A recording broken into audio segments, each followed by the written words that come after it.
এই দেন এই মাঙ্গান নাতি ভর্তি আইসো না বাসা ট্রেনে যদি কি অবস্থা হয়। What is up people, it's your boy Riyaj. So Aslam new একটা another ব্লগ নিয়ে। সো আজকে যাচ্ছি আবার যশোরে। সো গাড়ির কিছু কাজ করাতে হবে। গাড়ির আমার মেবি মনে হয় চেঞ্জ গাড়িটা পাল্টাইতে হবে। সো আমি চিন্তা করতেছি জংটা লাগাবো। আপনারা বললেন যে কোনটা লাগালে ভালো হবে, আপনারা একটু কমেন্ট করে জানায়েন আমারে যে জং সাইডটা লাগাবো না অরিজিনাল যেটা আছে এটাই লাগাবো। চলে যাচ্ছি, যেতে লাগি একটি হাট। জাস্ট একটা ভাই আছে,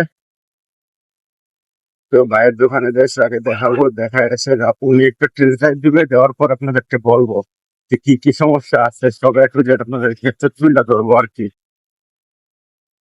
যে ভাই বিশ্বাস করেন, মূলত একটা বাইক কেনা যে কথা, বাইক তো কেনা যায়, তো বাইকে কেনার পরে যে মেনটেনেন্স খরচটা এটা ডাবল। এই খরচ দিয়ে আমি আরো দুইটা বউ পালতে পারলাম না। বউর তেল মনে হয় এত খরচ হয় না ভাই। আর বাইকের তেলে যত টাকা খরচ হয়েছে অলরেডি 1 লাখ টাকার মডিফাই হয়ে গেছে, তারপরেও মন চাইছে আরো কিছু লাগাই। তো দেখা যাক, যাই সেটা মেবি ফুটরেস্টও লাগাইতে পারি যদি ভালো লাগে আর কি, দাম দর মিলে। দেখা যাক, চলেন আপনার সাথে আজকে শেয়ার করবো ফুড ব্লগটা। সো আমাদের এই সাইডের রাস্তাটা ভালো, হাইওয়ে রাস্তা অনুযায়ী রাস্তা প্রচুর ভাঙা। আর রাস্তা ভালো দেখা গেলে কি গো ভাই, যে পরিমাণে মনে হয় যে রাস্তা রিপিট মারতে মারতে রাস্তার মধ্যে খালি ওদের ঠেক নাই, লাফায় গাড়ি। নর্মালি না গেলে, জোরে গেলে খালি ওদের শরীরে মাথা হয়ে থাকে, ফ্রি মাথা।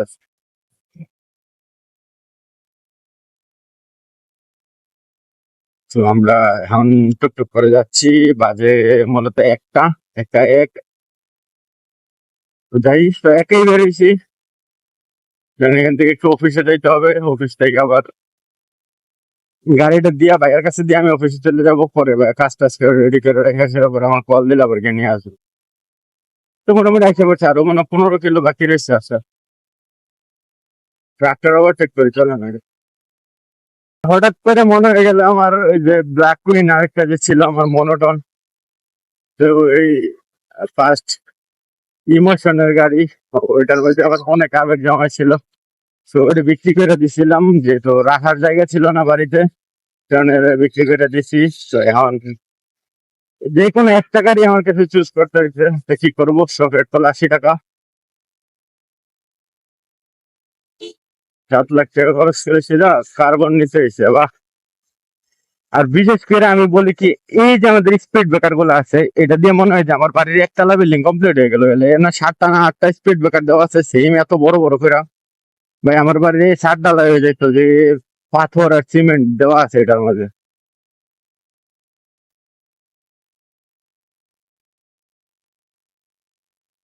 বাজারের মধ্যে আমি রিকমেন্ড করবো ভাই, সবসময় গাড়ি স্লো চালাবেন, কারণ বাজারে হুটহাট করে কোন দিক থেকে কোন মানুষ এসে পড়ে বা কোন টেসলার ড্রাইভার গুলা গাড়ি ঘোরায় দেয়, কোনো শিওর নাই।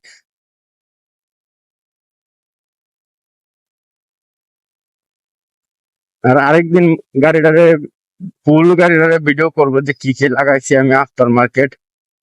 সো আশা বললাম যশোর, সামনে মনিহার, অবশ্যই সবাই চিনেন।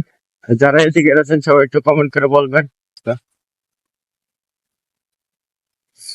এই যে হেলমেট ছাড়া চালাইতেছে, স্পিড ব্রেকার ওভারটেক করেন, ওই দিন হেলমেট ছাড়া কি টানা। মানুষের লাইফের এক ফোঁটা পরিমাণ কোনো মূল্য নাই তাদের কাছে। তারা বুঝতেছে না যে আল্লাহ না করে যদি একটা ভুলবশত কোনো কিছু একটা হয়ে যায়, হেলমেটটা থাকলে অন্তত একটু মাথাটা সেফ হবে। ওই রে, স্টার্ট বন্ধ হয়ে গেছে। টেসলা ড্রাইভারটি মনে করে হ্যাঁ রাস্তায় সব, ওই যে দেখেন রাস্তার মাঝখানে যাইবো, এরা কোনো সাইড নেই, এগার কোনো সাইড নেই। ওর তো না হ্যাঁ ওভারটেক করতে দিত না। ওই যে এসে সবচেয়ে বেশি ভয়ঙ্কর হচ্ছে ওই দেন এই মাঙ্গান নাতি ভর্তি আইসো না বাসা। এসে পড়লাম যশোর বাইক পট্টিতে। এই জায়গায় সব ধরনের বাইক পাওয়া যায়। সেখানে যাবো বাইকের দোকানে,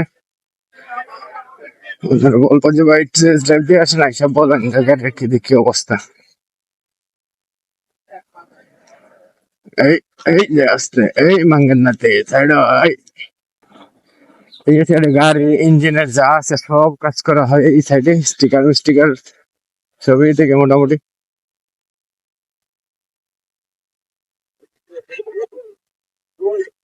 কাকু কাকু সামনে বাড়ানোতে একটু পিছিয়ে দাও গাড়ি এদিকে ঢুকামো।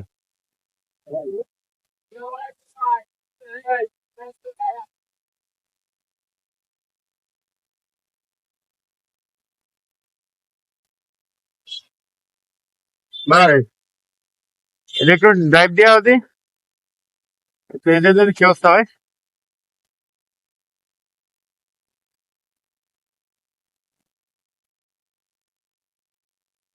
এটা একটু চালাই আহ